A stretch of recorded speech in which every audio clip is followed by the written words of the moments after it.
Oh, it's heavy.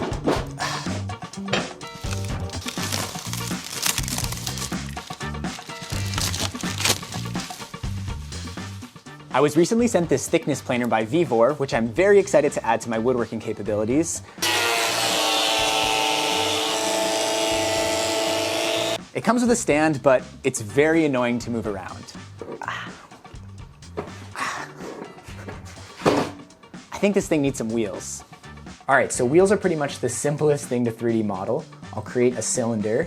We'll try 2.5 inches for our wheel diameter, and we'll extrude that by the thickness of the plywood, which I already entered as a user parameter.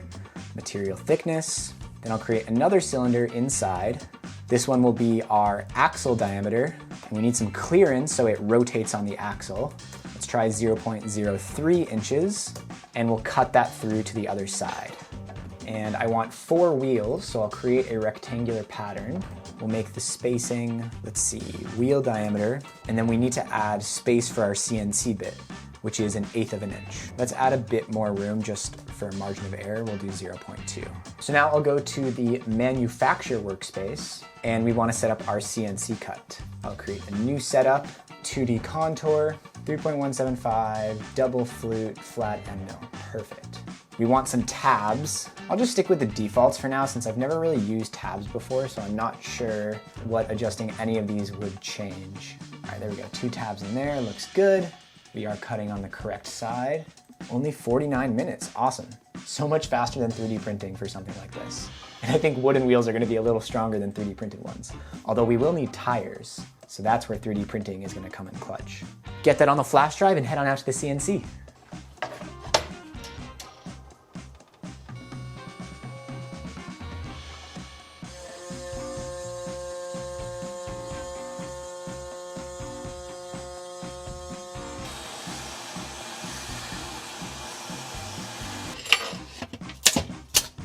Ooh, looks like we might not have cut quite deep enough.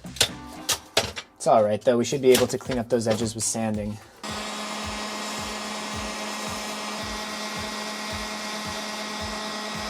Beautiful. I want the tires to be relatively beefy, so let's try offsetting this outer circle by 0.2 inches, and then we can extrude that by material thickness. I'm gonna keep the inner diameter of the tire exactly the same as the outer diameter of the wheel. Because we're printing this out of TPU, it has some flex to it, so my hope is that we can stretch the tire around the wheel and it will be a very tight fit. Let's go into our slicer to see how long this will take. 3 hours, 8 minutes. Probably wanna print that with entirely perimeters. All right, slightly shorter print time, which is great. And we want 4 of these for 4 tires. 11 hours, oof, okay. That's a lot. I mean, it's fine. It'll just be over at 1 in the morning. I'm just thinking if we should make these any skinnier. Yeah, I don't think it needs to be that fat. Let's do 1/8 of an inch. I think that's sufficient. Anything more than that is just a little wasteful. All right, 7 hours, that's reasonable. We could print these with a lower infill and that would increase the flexibility, but I think for caster tires, 100% infill having that stiff rubber tire will be pretty perfect. Let's add a rim to the bottom. That way when we slide these over the wheels, the rim will stop it flush and we'll get a really nice edge. So I'll project the border. We can offset this inwards just by a little bit. I think, let me grab my calipers, 0.05. And how thick do we want to make that? I think 0.05 again. Join, beautiful. 8 hours and 40 minutes, $2.09 in filament. That is pretty good. You might be wondering why such a small print takes a full 8.5 hours to print. The reason is that you have to print TPU very slowly to get good, clean results. I know a lot of people have problems with this filament. I have it pretty well dialed in on my Prusa i3 Mark III's, and I'll post a link to my print profile in the description so you can download that and use it as a starting point if you want to try printing with this amazing material. While the tire's finished printing, I'd like to give a big thanks to Skillshare for sponsoring this video. Skillshare is an online learning community with thousands of inspiring classes for anyone who loves learning and wants to explore their creativity. From Fusion 360 and 3D printing to video editing, storytelling, and more, Skillshare has classes that match your goals and interests. I'm always trying to come up with new ideas for my videos, but sometimes I find myself in a bit of a creative rut. So I decided to take the Creative Toolkit, 6 Techniques to Spark Original Ideas by Esteban Gast. This is a great, fast course that kickstarts you into thinking differently. In the course, you're led through a series of helpful exercises to aid with brainstorming and making unexpected connections that spawn very interesting ideas. I've already got some really cool ideas for future projects just from doing the exercises in this 1-hour course. One of my favorite brainstorming exercises I learned is the Lotus Blossom, and I'm really excited to use that more in my creative process. Join Skillshare today and take your creativity to the next level. Explore their extensive collection of online classes risk-free by joining with my link. The first 1,000 people to use this link will get a 1-month free trial of Skillshare. Now let's see how those tires came out. Press these into place.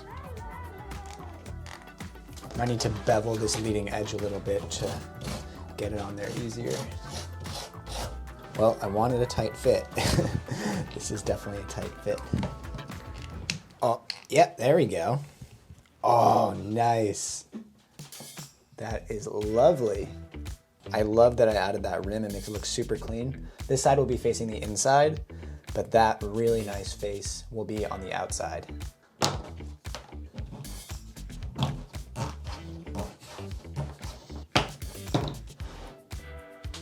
I'm using these metal tubes for the axles. These are actually the stand that came with my hand-cranked leather sewing machine.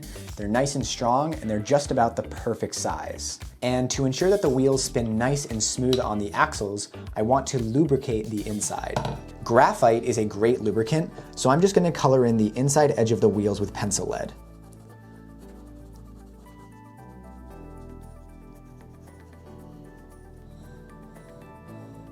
That is super smooth. We also need some axle brackets, so I'll model those right over my wheels. And let's offset the axle hole outwards to get our thickness. I think 1/2 inch should be good. Draw some construction lines, and then this is where it will slot into our base. It needs to be higher than the wheel diameter plus the tire. If we just offset this outwards, we can decide how much space we have. So I would it'd be good to have like a 1/4 inch gap. Construction line up to here, draw a line up to there, mirror this line over the center, and connect my lines. I'm gonna make the base out of 3/4 inch plywood, so I'm going to select that and offset it by 3/4 inch. We're going to mortise that into the base. So if we offset this by 0.5, offset this as well, and extrude them by material thickness. Now, last time, that didn't cut all the way through our plywood. So I'm going to change our material thickness and up it by just a hair. It's basically the thickness of the veneer. We cut right up to that. It's only a little bit. If we increase it by 0.02, I think that will get us all the way through. Now, it would be great if we could cut this out of the piece that we already used. So let's see if I can fit all these into this space.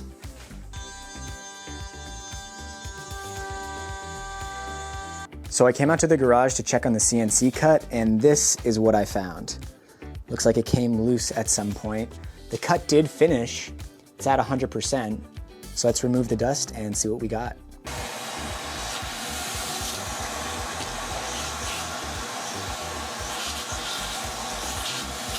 So I think I know what happened. Because I tried to cut this exact area out of the wood to have as little waste as possible, I had to put the hold downs in really awkward locations. I put one here, here, and here, and then I had this one barely holding on right here. So I'm guessing there wasn't quite enough holding it down, and it kind of knocked loose at one point. You can see at the edge here, we went right up to it. There's just not a lot to hold on around this part of the cut. But we might have actually cut them all out, so let's check. So it might have popped up before it was able to cut all the way through here. Same thing on this one. And these pieces are definitely salvageable, but that's probably why people don't generally set up their CNC cuts to use a bunch of waste material, because it takes a lot of time to set it up accurately and you risk having things happen like this. But we got away with it this time.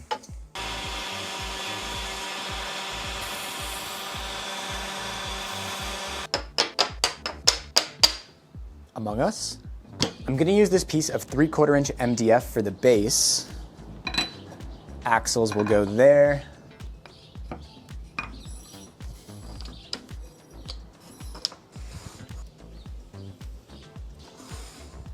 All right, looks good.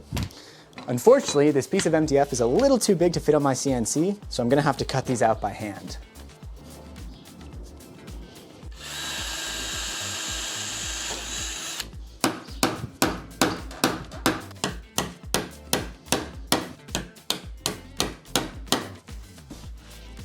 Whew. Well, chiseling 16 square holes out of MDF was a lot of work and definitely made me want a bigger CNC. So if you're a CNC company and you're watching this, hit me up.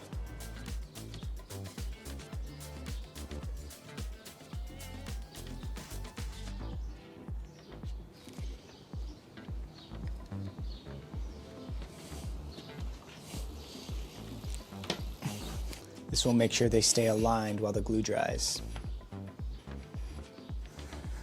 Now that the glue's dry, put the wheels in.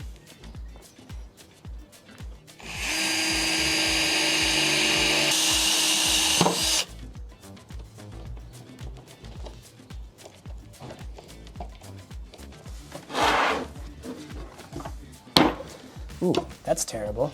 Easy to fix though.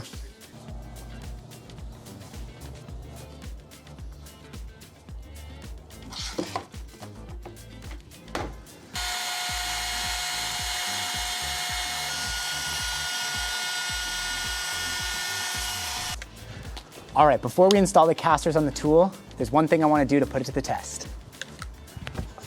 Pull up a bit. All right, hit it. Ah!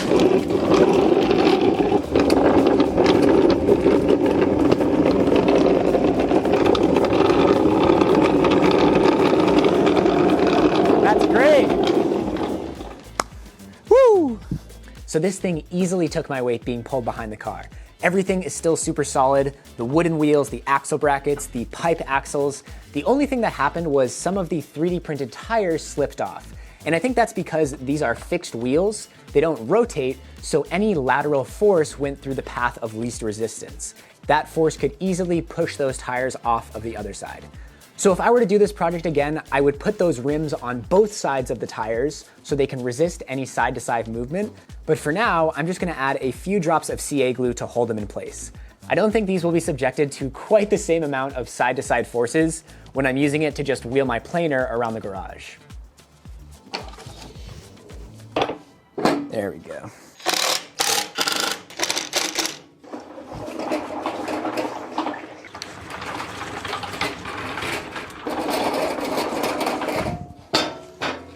That's great.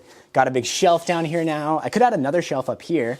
There is a bit more friction in these wheels than in store-bought casters, but one of my patrons recommended a good way to improve that, and that would be to add skateboard bearings to the wheels. Speaking of Patreon, if you would like to directly support this channel and help me earn a sustainable income from making these videos, Patreon is a fantastic way to do it. All of my patrons get access to a private Instagram page where I post exclusive behind-the-scenes content.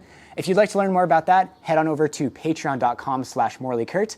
And I would like to give a special shout out to my top patron, my mom, Kathy Kurt. I'm really excited to use this planer. It's gonna allow me to get rough cut lumber and mill it to size myself. I'm gonna be able to do larger, more elaborate woodworking projects, which is very exciting. If you're interested in this specific planer, there's a link in the description along with a 10% off discount code that is valid until July 13th, 2022. Thank you so much for watching, and I will see you in the next video.